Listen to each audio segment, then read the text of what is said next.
ఈ మలబద్ధకం సమస్య రావడానికి చాలా రకాల కారణాలున్నాయి. ఏంటంటే సరైన నిద్ర లేక, సరైన ఆహారం లేక ఇవి కారణాలవుతున్నాయి. అలాగే మనం తీసుకున్నటువంటి ఆహార పదార్థాలు, జీవిస్తున్నటువంటి జీవన శైలి ఇవన్నీ కారణాలవ్వచ్చు. ఏది ఏమైనా ఎందువల్ల మలబద్ధక సమస్య వస్తుంది? రావడానికి గల కారణాలేంటి? దానికి గాను పరిష్కార మార్గాలేంటి? అలాగే మరి ఆయుర్వేద వైద్య విధానంలో ఎలాంటి వైద్య చికిత్సా పద్ధతులు ఉన్నాయి అనే విషయాలన్నింటినీ సవివరంగా సహేతుకంగా తెలుసుకుందాం.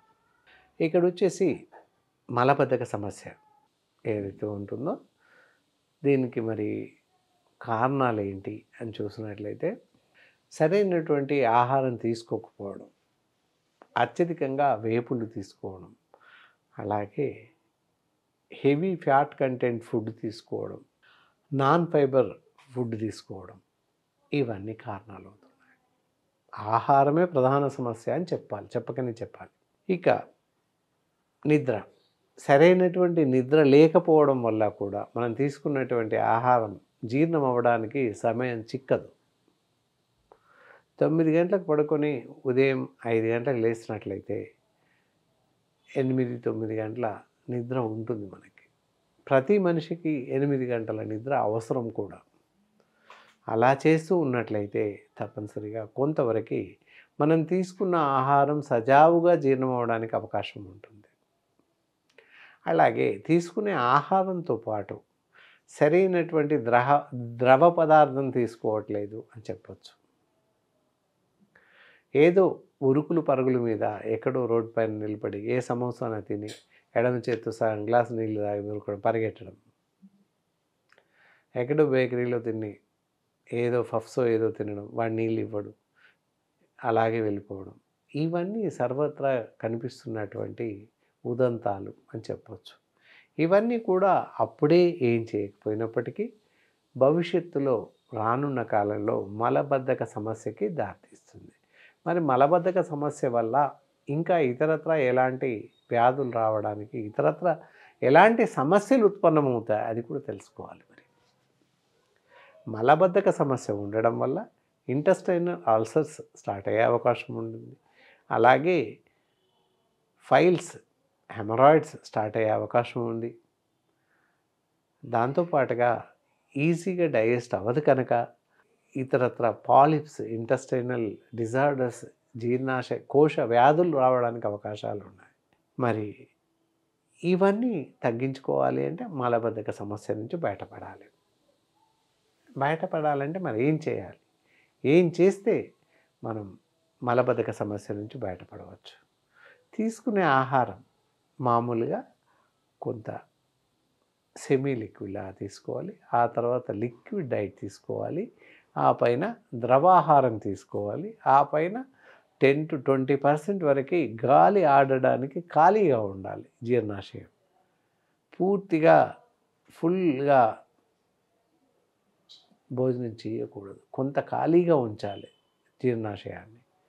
ఇందాక చెప్పినట్టు ఒక 25% మామూలుగా కొంత కర్రీతో, ఆ తర్వాత సెమీ లిక్విడ్ రసం, సాంబార్ అలాంటి వాటితో, చివరగా మజ్జిగ కానీ కాడుతో తినేసేయాలి.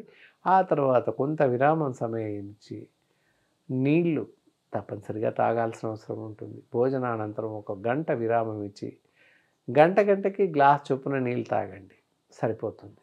ప్రతి మనిషి 3 నుంచి 4 లీటర్ల నీరు తీసుకోవాల్సిన అవసరం ఉంటుంది. అది ఈ విధంగా ప్రతి గంటకి గ్లాస్ చొప్పున నీళ్ళు తాగుతూ ఉండండి. మనకు శరీరానికి సరిపడేటటువంటి నీరు వస్తుంది.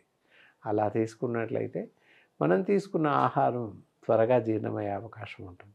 మళ్ళీ తీసుకునే ఆహారం కూడా ఎలాంటిది తీసుకోవాలి, ఎలాంటిది తీసుకోకూడదు. ఈ తీసుకోకూడని ఆహార పదార్థాలు చూసినట్లయితే అతి ఎక్కువగా టీ, కాఫీలు తీసుకోవడం మానేయాలి. దాంతోపాటుగా రోడ్ సైడ్ లభించేటటువంటి ద్రవ పదార్థాలు లేదా టిఫిన్ సెంటర్లో లభించేటటువంటి టిఫిన్స్, బేకరీ ఐటమ్స్ ఇలాంటివన్నీ కూడా పూర్తిగా మానేయాల్సిన అవసరం ఉంటుంది. ఇంట్లో అయినా డీప్ ఫ్రైస్ కానీ, వేపుళ్ళు కానీ పూర్తిగా మానేయాల్సిన అవసరం ఉంటుంది. అలాగే అన్ని రకాల శీతల పానీయాలు మానేయాల్సిన అవసరం ఉంటుంది. దాంతోపాటుగా పన్నీర్ ఈ మధ్య కాలంలో పన్నీర్ బయటే కాకుండా ఇంట్లో కూడా పన్నీర్ కర్రీ కానీ పన్నీర్ దోశ ఇలాంటివి తయారు చేసుకొని తినడం పరిపాటిగా సాధారణంగా మారింది. కాబట్టి పన్నీర్ లాంటి ఆహార పదార్థం తీసుకోకూడదు.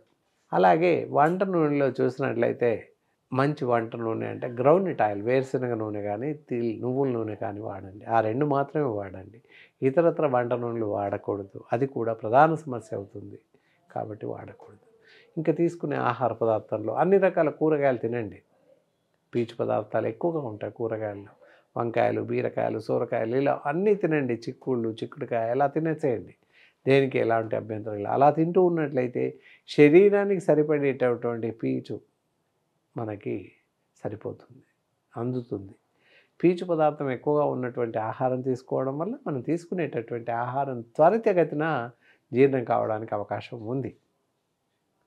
ఆకలి త్వరగా వేస్తుంది. ఇవన్నీ ఉంటాయి. అలాగే అత్యధిక ప్రోటీన్స్ కలిగినటువంటి, అత్యధిక ఫ్యాట్స్ కలిగినటువంటి ఆహారం తీసుకోకూడదు. మితంగా తీసుకోవాల్సిన అవసరం ఉంటుంది.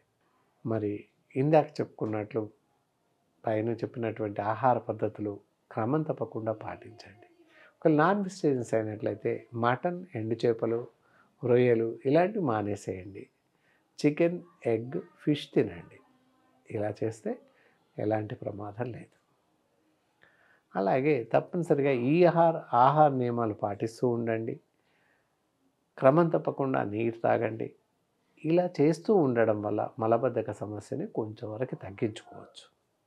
ఇంకా అలాగే ఉన్నట్లయితే సూచనలు ఏంటంటే మధ్యరాత్రి మేలుకైనప్పుడు లేచినప్పుడు మౌత్ వాష్ చేసేసుకొని ఒక గ్లాసు నుంచి 2 గ్లాసుల వరకు నీరు తాగండి.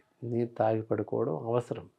అలాగే ఉదయం లేవగానే నోరు కడిగేసి 1-2 గ్లాసుల నీళ్ళు తాగండి. అదే పనిగా బలవంతంగా బాటిల్ తాగాల్సిన అవసరం లేదు. ఎవరు ఎన్ని తాగితే అన్ని గ్లాసు నీళ్ళు, 2 గ్లాసులు అలా తాగండి. తాగి ఒక 5-10 నిమిషాలు అలా నడవండి. ఆ తర్వాత మోషన్స్ వస్తుంటాయి.